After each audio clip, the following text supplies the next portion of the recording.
Hi, my name is June and welcome to this week's crash course on American history. So today we're going to talk about the women's suffrage. So let's give a brief introduction. The women's suffrage movement was basically a group of women and allies who fought for the right to vote in the United States.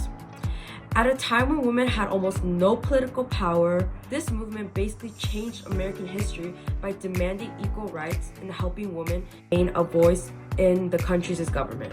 So, the women's suffrage movement played a major role in expanding government in the US.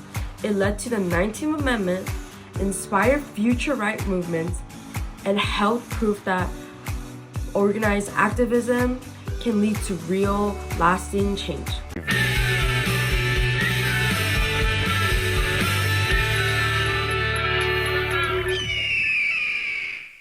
Let's talk about the historical context. So, where did the group start and how did they become part of American history? So, the women's suffrage movement started in the 1800s when women didn't basically have any rights. They couldn't vote, own property, even if they were married, or make their own decisions in court. At first, women helped with other causes like ending slavery, but over time they realized that they need to fight for their own rights too, especially their own right to vote. So, what problems did they face with this? At the start, most people didn't believe women should even vote. They were told to just stay quiet and let men handle the politics. But the women didn't give up. And in 1848, they held the Seneca Falls Convention and demanded the right to vote. Even though it was hard, this moment was the beginning of a long fight for equality. Now let's talk about some important events or movements that affected this group. First, we'll start off with the Seneca Falls Convention in 1848, where the first major call for women's voting rights was basically made. And we could talk about also the formation of suffrage groups like the National Women's Suffrage Association. The 1913 Women's March in Washington, D.C. also brought national attention to the cause. And the final victory with the ratification of the 19th Amendment in 1920. So some focuses on struggles and triumphs, including political and social economic factors, were that women had to fight against political resistance, sexist laws, and social beliefs that women shouldn't be involved in politics. Many women were arrested and mocked for speaking out. But through speeches and protests, powerful organizing, they achieved one of the biggest political wins in US history, which was the right to vote. This also opened the door for more women to enter jobs, education, and leadership roles. So now let's talk about the impact this group had and what legacy they left behind. So the suffrage movement helped people see that women should have a say in how the country is run.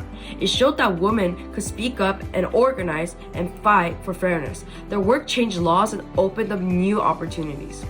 So what lasting effects did they have? So the 19th Amendment gave millions of women the right to vote. It also led to more women going to school, getting jobs, and joining politics. Today, women vote, lead, and make big decisions, all thanks to the women who fought for those rights over 100 years ago.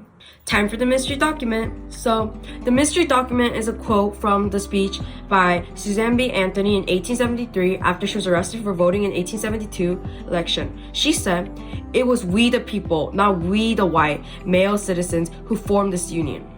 So, this speech came after the Civil War during the Reconstruction period when the US had just passed the 15th Amendment, giving black men the right to vote. Women, however, were still excluded. So Susan B. Anthony's speech was part of her argument that the Constitution already gave women voting rights, and she used it to protest her arrest and promote the suffrage cause. Now, let's go through some visual pictures to show this group's history. So let's start with the first picture, and it's the picture of the woman marching. So to bring this history to life, I've used images of real women marching with signs that say, "Votes for Women." These visuals show how determined they were to be seen and heard. This drawing of the Seneca Falls Convention in 1845, it kind of shows everything that's just started from here, and it's like the first major meeting for women's rights. The 1913 parade in Washington, D.C. was one of the biggest protests for women's voting rights and helped get national attention. Next, Susan B. Anthony. Here, Susan B. Anthony, one of the best-known leaders, she spent her life giving speeches and pushing for change, which it all did. It did change in the end. So She's a very important person. Next person, Alice Paul. Alice Paul led younger women in bold protests, including picketing outside the White House, something that had never ever been done before. Ida B. Wells. Ida B. Wells was not only a suffragist but also a civil rights leader. She made sure Black women's voices were also part of this movement too. Here's the 19th Amendment. This amendment passed in 1920. This law made it legal for women to vote nationwide. And lastly, this modern image of women voting. This image shows how women are able to vote freely today, and it shows how far we've come and the progress that's been made throughout the years in history. So yeah, we want to thank the women who worked so hard to help get equal voting. So overall, in conclusion, the women's suffrage movement changed America by proving that women had the power to organize, speak out, and win real rights. Their fight helped shape our democracy and made it more fair and equal. Even today, their influence is still felt. More women can vote, run for office, and take leadership roles than ever before. Thanks to the women's suffrage movement, the idea of who gets to participate in American democracy has been forever changed.